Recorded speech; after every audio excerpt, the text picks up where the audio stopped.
2023లో రేవంత్ రెడ్డి ఎంపీగా ఉన్నప్పుడు అందరు ఎంపీస్ని పిలిచి కూర్చుని ఒక డిన్నర్ వేట్ చేసినప్పుడు దాంట్లో వైకాపా ఎంపీలు కూడా డిన్నర్లో పార్టిసిపేట్ చేశారు. అప్పుడు మన సోకాల్డ్ జగన్మోహన్ రెడ్డికి మళ్ళీ మండినప్పుడు ఆ ఎంపీని దూరంగా పెట్టాడు. సో ఇదొక వైఖరి. ఈ మొత్తం వైఖరిలో మనం అబ్జర్వ్ చేస్తే దువ్వాడ లోకేష్ని టచ్ చేసినందుకు పటాక్ పార్టీనిచ్చి, దానికి ముందు చంద్రబాబు నాయుడు గారు, బాలకృష్ణ గారు, లోకేష్తో విజయసాయిరెడ్డి బాగుంటాం విజువల్స్ చూసినప్పుడు పటాక్ మొత్తం లేపు పారేశారు. దానికి ముందు రేవంత్ రెడ్డి గారు who is close to CBN అన్న మార్క్ ఉంది అప్పటికి, అలాంటి ఆయనతో కూర్చొని డిన్నర్ చేస్తారని వైకాపా ఎంపీలు ఫటాక్ దూరం పెట్టేశాడు. బొత్స శాసన మండలిలో ఈరోజు కూర్చున్న బొత్స నిన్న ఎట్ హోమ్ ఫంక్షన్కి గవర్నర్ గారి ఇన్విటేషన్ మేరకు అపోజిషన్ వాళ్ళు కూడా రావడంతో అతను అక్కడికి వచ్చి నారా లోకేష్ గారితో చేతిలో చేసుకుని చాలా జోవియల్ మూమెంట్ బయటకు వచ్చింది. పాపం అందరైతే ఏదో మాటల్లో ఖండిస్తారు, బయటకు వచ్చి చెప్పుకుంటారు.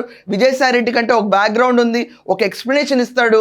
పాపం దువ్వాడైతే కూర్చున్న ఏడుపులో ఏడుస్తాడు, కండెమ్ చేయడానికి పక్కన మాధురి ఉంటుంది. కానీ బొత్సకి అజబజబజబజబజబ అని చెప్తాడు. అతను చెప్పేది జగన్కి అర్థం కాదు, ప్రజలకి అర్థం కాదు. It's fact. ఆయన ఏం మాట్లాడుతాడో ఎవరికి అర్థం కాదు. అసలు ఆయన కాంటెక్స్ట్ మొత్తం ఒకసారి వింటే ఆయన స్పీచెస్లో పాపం ఆయన మనోభావంలో ఏముందో ఎవ్వరూ చెప్పలేరు.